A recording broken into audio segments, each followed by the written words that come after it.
I think that people should get high before they listen to this. Otherwise, I don't know if I can vouch for anything that happens during this show. I don't really have a sense of that. But I want people to really feel free to be more and more open, not just about the fact that they get high, but about who they are when they are high, and that there's nothing to be ashamed about these different ways that you can invite your mind to be, or your mind to be in relationship with the world, or to see the world. Because I think that, at least for me, has also been a line that I'm often like, oh, if I'm writing, I have to be not high. Lately I've been giving myself permission, especially when writing fiction, to get high enough to let my mind wander outside the boundaries of the current constructs. And I find that to be very rewarding. And so then I'm like, oh, what happens if I do that when I'm thinking about nonfiction concepts as well? And I still haven't got to the place where I can really write those very well when I'm high, but I can definitely do extended thinking in that space.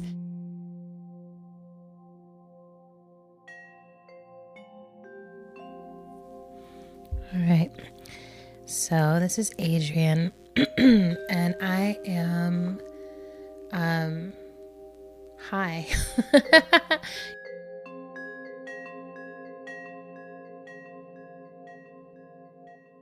So I'm setting up some things, and we'll see if I'm actually able to pull off what I want to set up before I get too high to do that.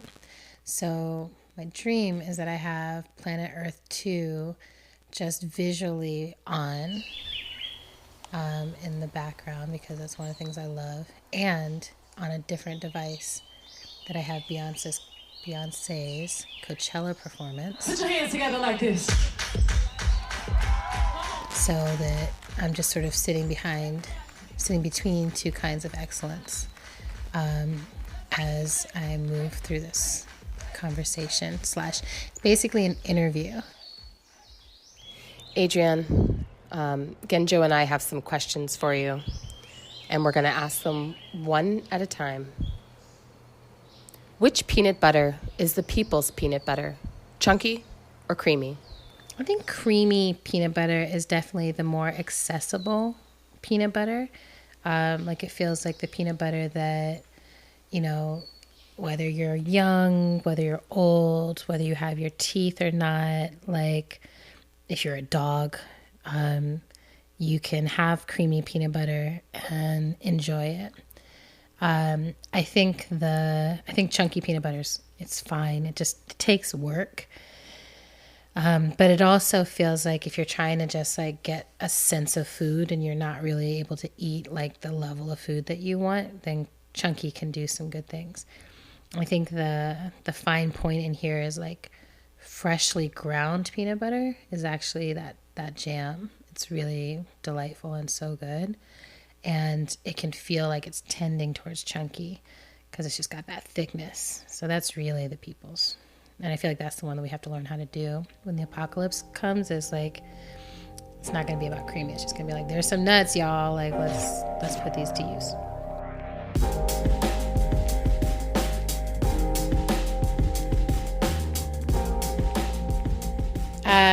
So one of the reasons that it felt really important to me to have something official happen on 420 is I don't think of myself as a pothead, but I guess most potheads don't. But I definitely am someone who, for my entire adult life at least, has enjoyed partaking in marijuana. And I do it in a variety of different ways, all of which are enjoyable. I vape, I do edibles, I make edibles,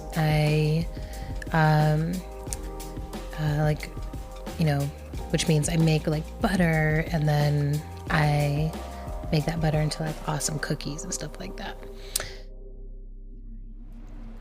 Did Beyonce's Coachella change the world overnight?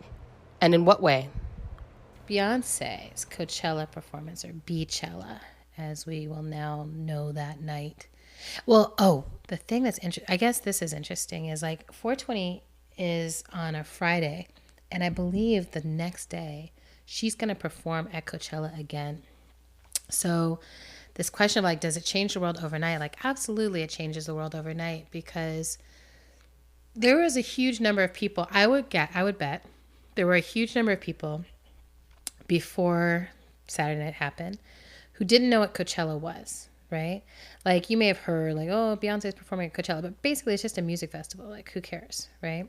And it's a music festival, especially if you're not going, like, especially who cares? And so then it's like, for her to come on there and be like, hi, like, I am not even going to concern myself with who's actually here, which is really the opposite of how most people approach any kind of live performance.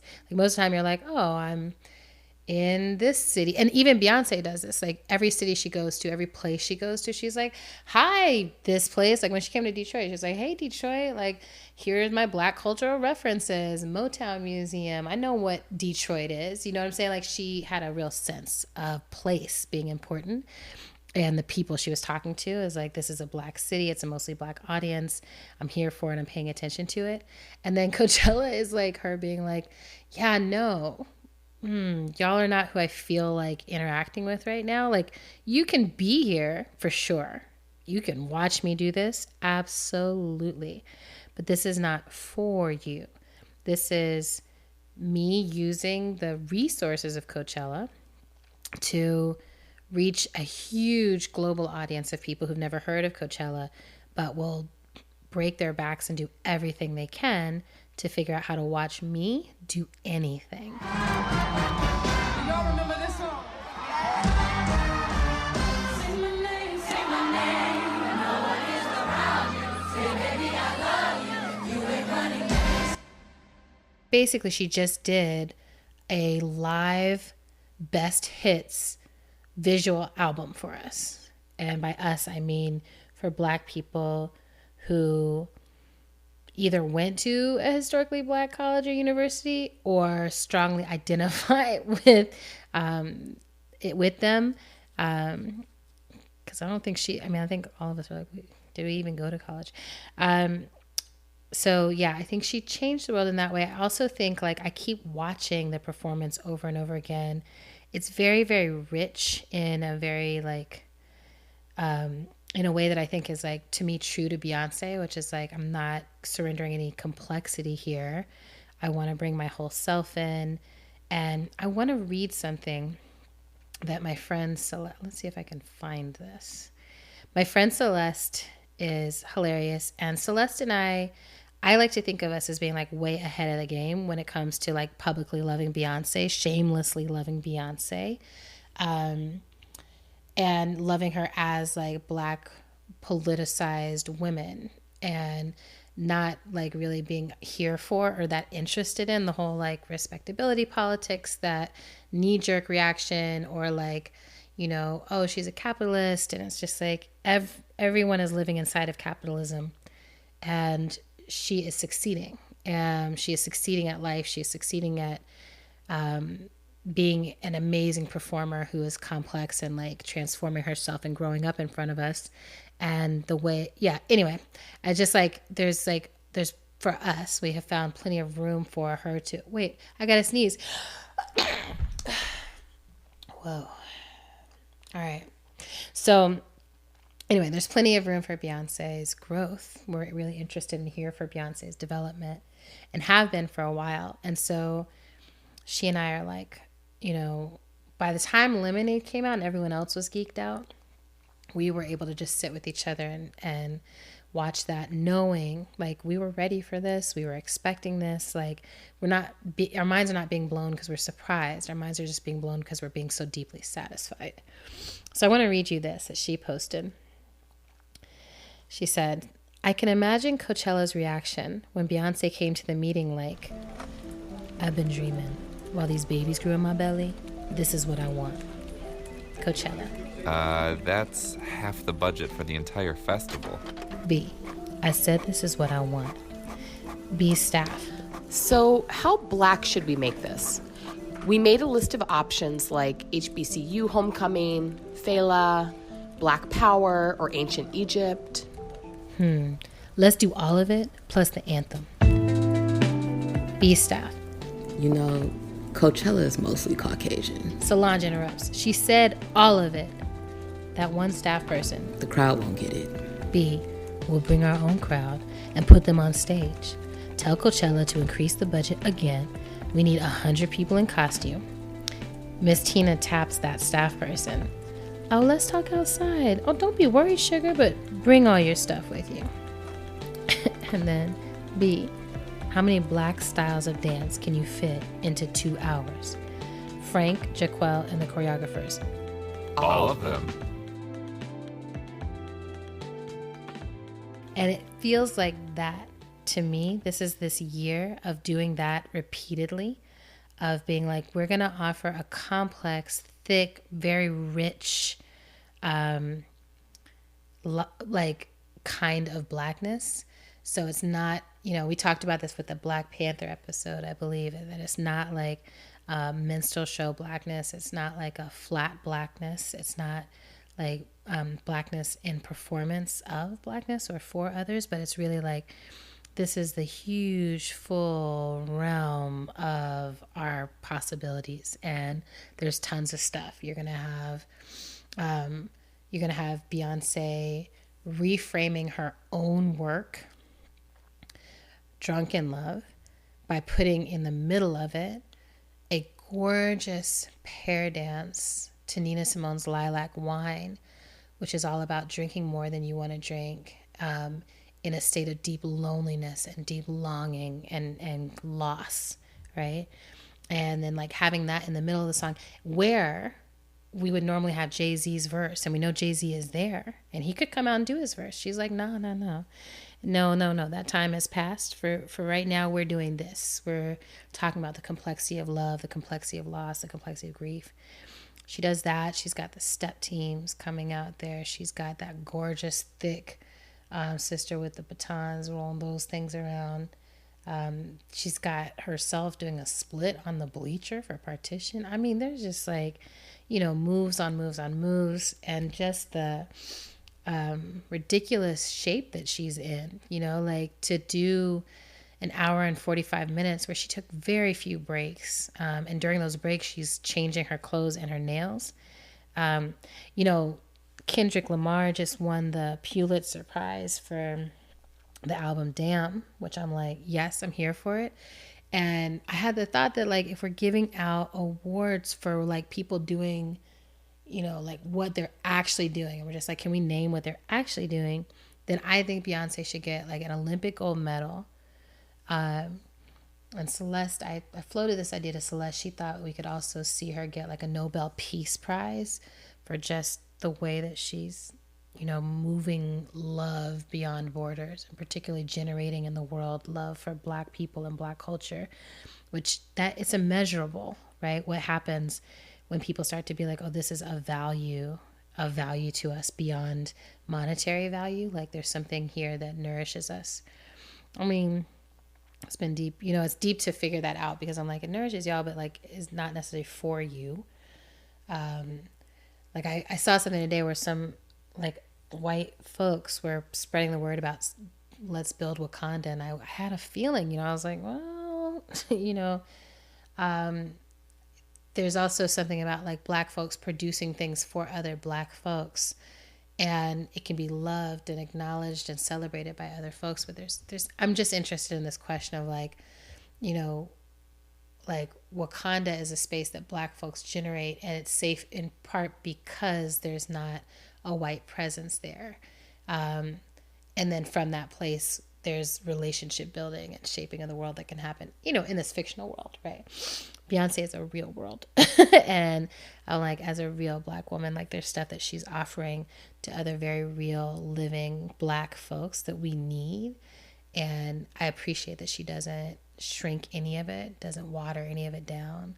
In fact, she escalates. Every single time she comes out, she escalates her Blackness and makes it less and less subtle, less and less, you know, it's not like, oh yeah, you know, a little Blackness sprinkled on top. She's like, no, it's down in the root system here, and it's what makes me, like the things you love about me, they come from this Blackness. She's so good. I fucking love her. What are some things that are medicine and also not?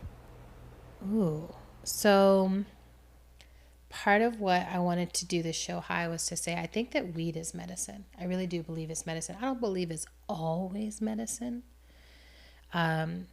I definitely have been in situations where I was like, this is, I'm not using this medicinally right in this second. This might be recreational. This might be numbing, right?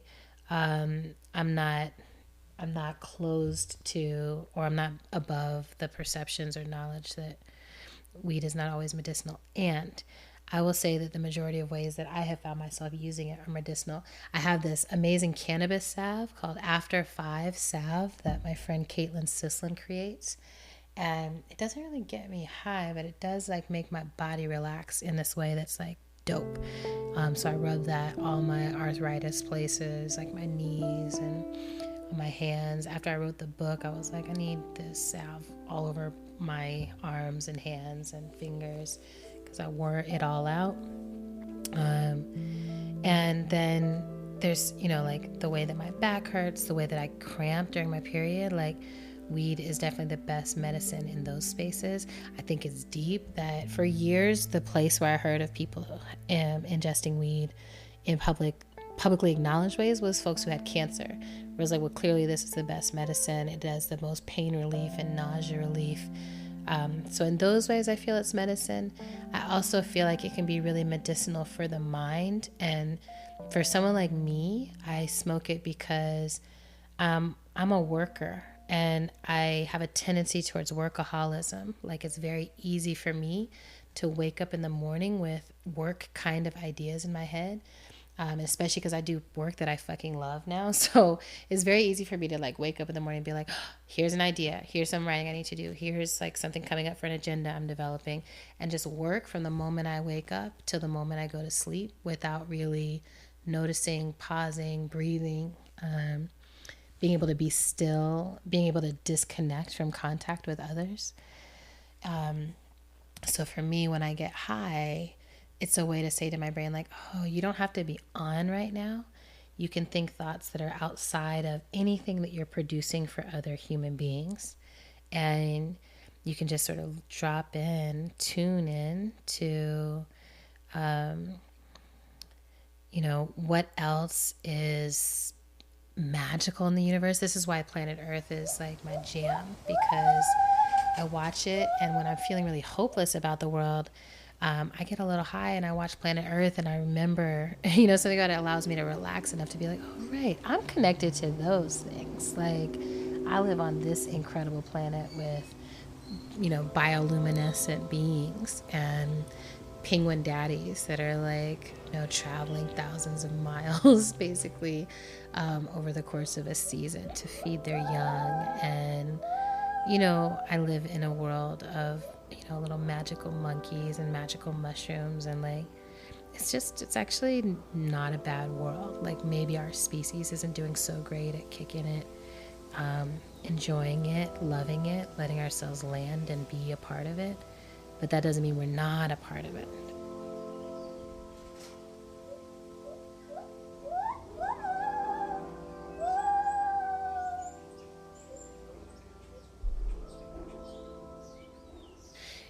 I've been noticing a lot lately that there's more and more people in my life now who are high constantly. And I wonder about anything that needs to happen constantly as a medicine, right?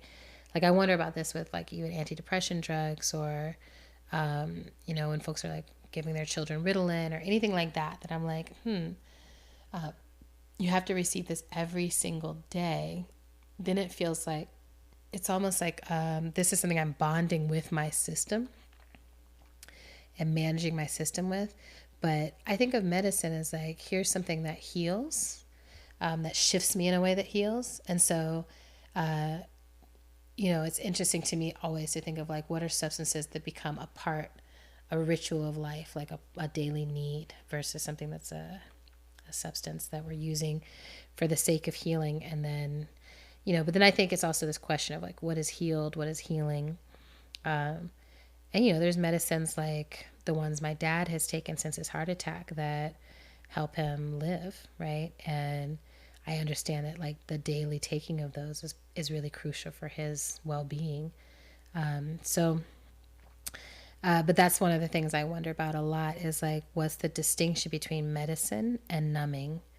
And in my own life, it's one of the things I pay attention to a lot, and especially as we're moving through this phase of apocalypse, I've been noticing this a huge amount. Is like, am I depressed? Am I, what is my tendency to numb right now? And how do I get in right relationship with it? Because I don't want to shut it down, right? Like if my whole system is like, girl, you need to numb. And then I'm like, nah, it's cool, it's cool, it's cool. Like, I'm fine. I'm like, no, I'm not, I was like, if I do need something, then how do I make sure that I'm giving that to myself?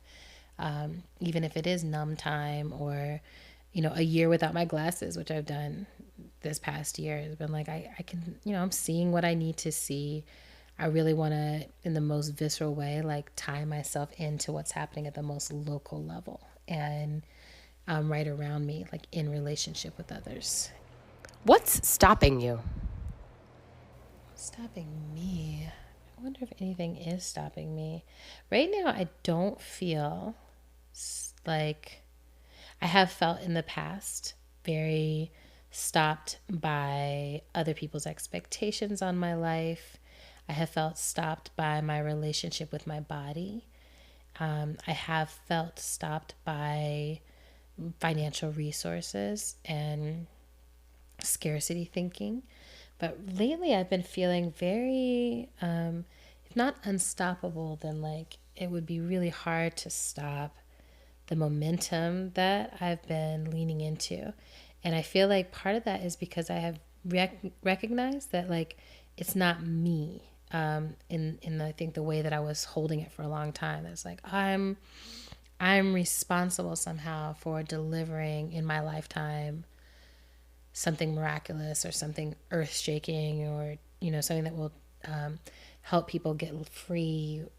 And I feel like I really let that go in the process of writing Emergent Strategy. I feel like I let that go. It was just like I can't do all that stuff. I can't set out to do all that stuff and actually do anything meaningful.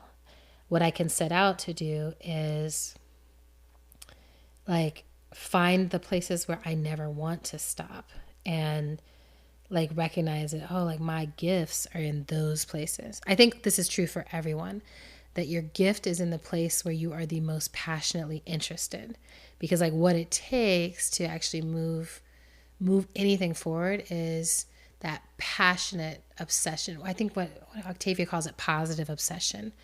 Like if you're not positively obsessed, then you're doing your work from a place of obligation. You're doing your work from a place of, I just got to make these ends meet. And what it takes, whether you're a stripper or a researcher or a photographer for Planet Earth or, someone who facilitates social justice movements or whatever it is like a positive obsession with that work. And so what I feel like, the things that used to stop me were when I wasn't aligned with my own positive obsession and was really trying to figure out like how to please other people inside of their positive obsessions. And like, we can do that. You use your talent and you end up using your talent for like, here's what someone else needs. And I'll apply myself to that. And like, that kind of self-sacrifice, I think maybe is satisfying to some people, but I found myself dissatisfied by it. And I felt like I couldn't tell if it was more selfish to indulge that or more selfish to acknowledge it and change. Because I was like, oh, if I indulge this and I'm just like martyring myself all the time out of obligation, that seems like egotistical too, like just in a slightly different way, but not necessarily better. Like then it's just like walking around being like, I'm so great. Look how great I am at sacrificing myself and look at all the nice things I'm doing for other people. And it's like, well, I don't know, just where's the motivation coming from? Now I feel like I do nice things for other people, but never out of obligation. Like if someone's like, hey, can you share this page? Even like down to that, people are like, can you share this thing I'm fundraising or whatever? Like, I'm like, only if I'm actually positively moved by it, excited by it, feel connected to the person doing it. I'm like, I don't want to be in those kind of transactional relationships. I really want to be moving from a place of genuine interest. And so that's what led to Emergent Strategy being able to happen, was that, I was just like, let me let go of a book that anyone else would want to necessarily write about this, and just be like, well, I'm geeked out about this. I'm really geeked out about birds. I'm really geeked out about flocking. I'm really geeked out about mushrooms. I'm really geeked out about social change processes and how humans go through those. And I believe that I but I believe that like I have something unique to say at this vantage point, something that's interesting to me to think about and say at this vantage point. So that's how that book happened. And I felt very unstoppable, like in the process of making that book, if that makes sense. Like as it was coming, I had moments of intense doubt, like, who am I to do this? But I didn't feel stoppable. Like that distinction felt clear to me, that it was like, I'm doing this. Why aren't we in space? Or maybe living underwater? Ooh, that's good. I challenge this question. We are living in space. Like, we are on a planet that is floating in space. We're definitely living in space. We live in a planet that has an atmosphere around us that allows us to survive, but we are living in space. And I think the reason we're not living off of this planet in space is because of white supremacy and capitalism, and that people are just so worried about the wrong things, about domination. And so, I think there's a way that we could be like, I want to be in right relationship on this planet and explore this universe.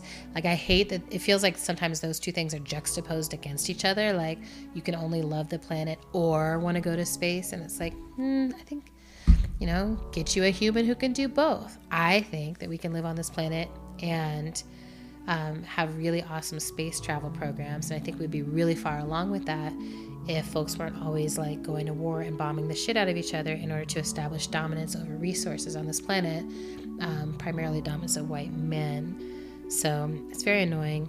I think the reason we're not living underwater is related to that. Like, I think there's a lot of technologies that can make that possible at this point, like pressurizing. I think that creating domes and spaces underwater. I know that there's a few like hotels that have experimented with this. But, it takes bravery and it takes experimentation. And I also worry about it from a colonization perspective. Like, I love oceans. I love the things that happen in oceans. I'm watching the oceans, Planet Earth thing now. Like, there's this big turtle that's just like floating around and looking all gorge and just like elegant, slow. And I'm like, I don't want humans to go fuck up that turtle situation. And I generally think that humans are like locusts, right? Like, we're not necessarily good for an environment. So I think the main reason we're not living underwater is because we have not figured out how to be a benefit to the underwater community. I think that the moment that happens, we'll find a way. How do you know that? How do I how do I know that? The only way I know anything is I feel it in my bones. Like, I feel things very like, oh yeah, this is true. And early on in life, I decided to just go with that, trust it. So when I say that, I'm like, oh, the first thing that comes like up from my body about like why we're not living in space is like, it's these foolish ass governments that are like focused on the wrong things and like destroying us instead of thinking in generative ways about how we get to be in this universe. So it's like, yeah, obviously that's what it is. I also know a lot of things because of Google and Wikipedia.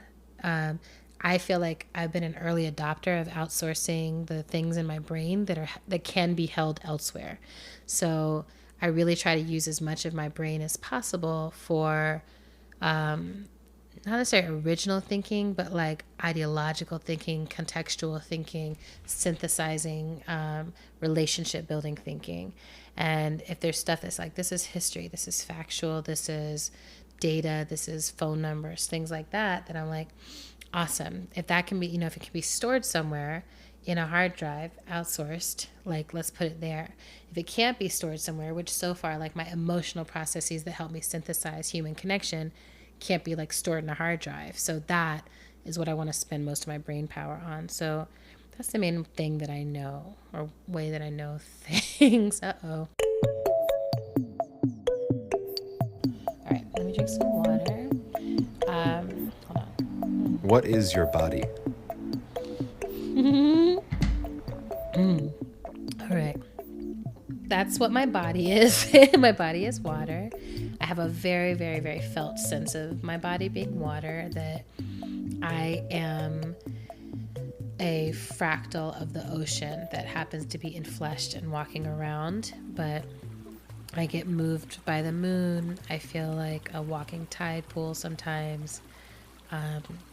I feel emotive in a way that is like waves rippling out from impact. So it takes me a while to feel my feelings sometimes because, the point, depending on where the point of impact is, it can take me a little while to actually notice, oh, that emotion is shaping me. That emotion has changed who I am. So that's what my body is.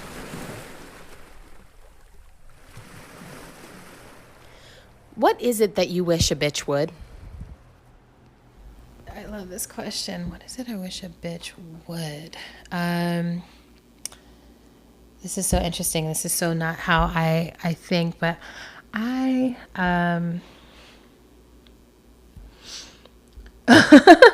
like, okay, everything that comes to mind feels just so mean. Oh, okay. Betsy DeVos, I wish a bitch would try to come to like any Detroit organizing meeting with actual Detroit educators. The person who is holding the presidential office of the land, I just wish a bitch would like suck on my balls. Suck on my balls. I just wish a bitch would like come over for tea sometime. I feel like I could handle that in a way that could produce some real deep internal soul searching, and possibly even like the kind of breakdown that can be really good for you, right?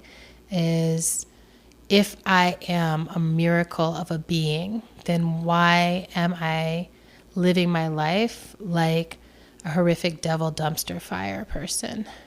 And I think we could have those conversations. I wish a bitch would try to step to me. I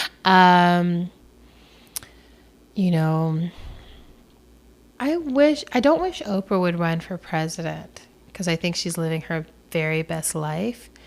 But I wish she would go ahead and tell us like I feel like if we could be like, here's the next president, it's Toshi Reagan or whatever it is. And we're just like, this is clearly the best person. We can trust them to do this job really well. It's Jessica Bird or, I'm just thinking of like Black folks who think systematically, like not just folks who've been in the electoral process, but who I know think of it as an entire system.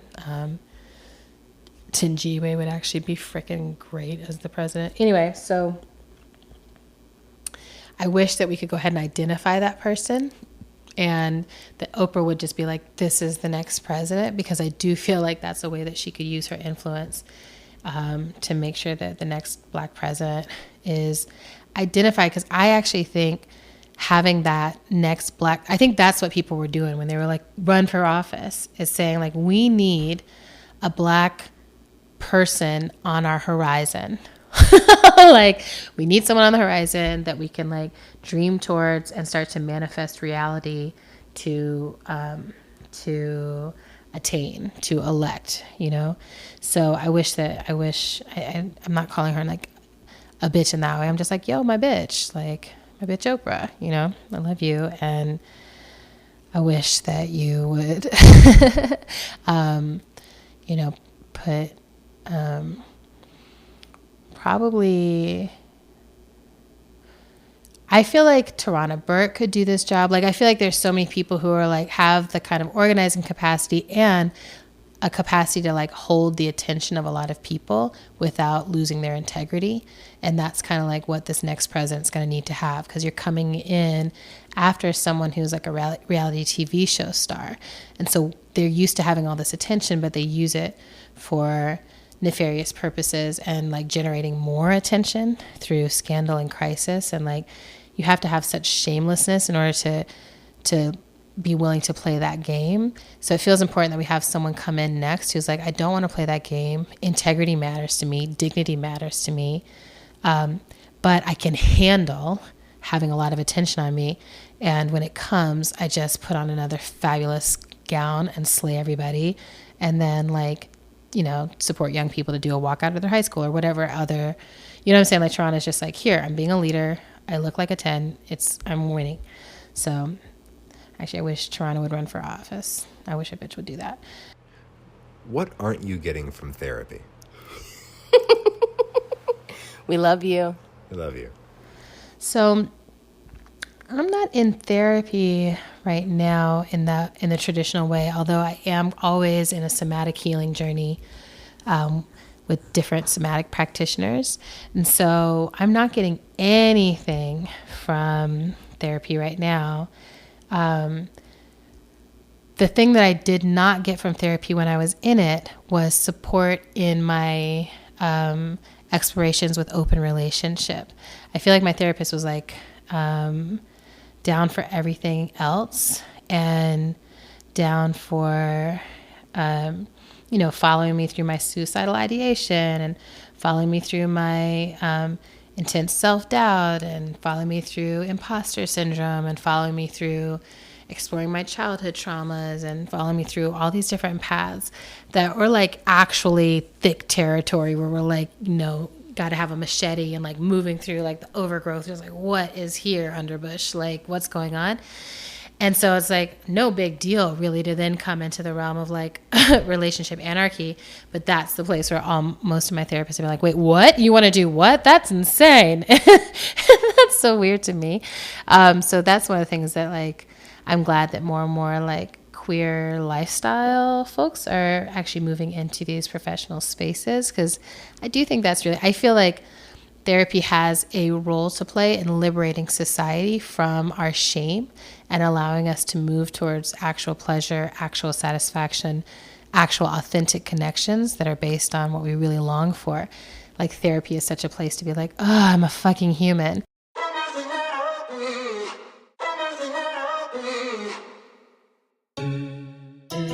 Thank you for listening to our show. We're on Twitter and Instagram at EndOfTheWorldPC, which I just want folks to know has nothing to do with like being PC. It means podcast, but I think I'm the only person who ever thought of that abbreviation. So anyway, we're also on Facebook at End of the World Show. You can make a sustaining donation to our show by visiting our page at patreon.com/EndOfTheWorldShow. And I have to say, it's really nice when those things happen. Another thing you can do that is very helpful and also just makes a bitch cry is if you go write reviews on Apple Podcasts. I think this is only for iPhone people. Android people, how can you show us love? Like, you're out there being original and like, not, held down by the thumb of the man at Apple. So I guess just being such a radical person is what makes you useful to us. So How to Survive the End of the World is produced and edited by the incomparable Zach Rosen. Thank you so much to Autumn and Genjo for generating these questions and for being a friend to me in high moments throughout my adult life. It's just been so great to always feel safe to be high around y'all. Oh, I'm going to take a bath. And I hope you all take baths wherever you are. And baths are a great place for smoking. I think the steam and all that just brings it all that much higher. So have a good night. Ciao.